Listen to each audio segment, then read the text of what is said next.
Sa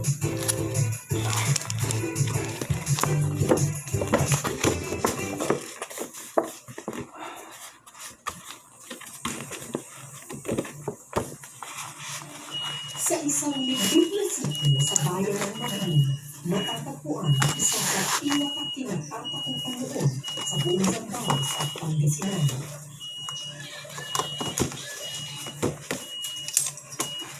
Bilang komando ng New People's Army o NPA, maraming na raw napatay ang taong ito at pinantikada rin siyang pinilis ng militar.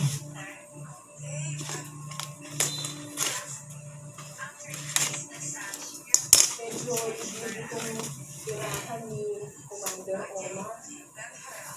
Ang tatawid pa tayo ng sapa bago tayo makarating din sa kanilang tahanan. Ito,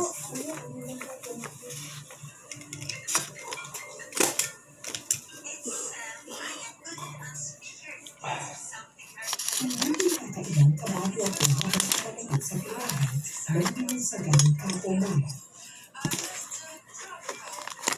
Magandang araw!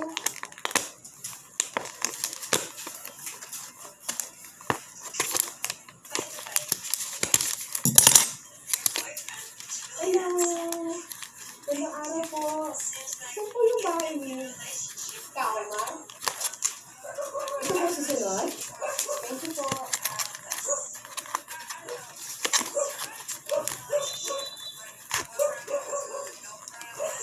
Nabis na armadong rebelde tulad ng pinakasama. Isang lalaki na malinaw ang salita ang sumalubong sa akin. Kayo po si Kao. Magandang araw po.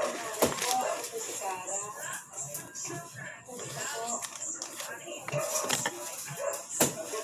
Sige po. Sige po.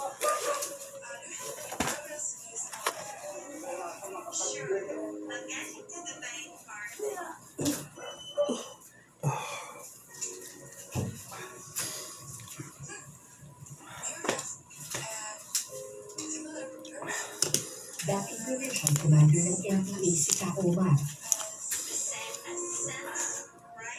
Hawak niya ang lahat ng armadong rebelde.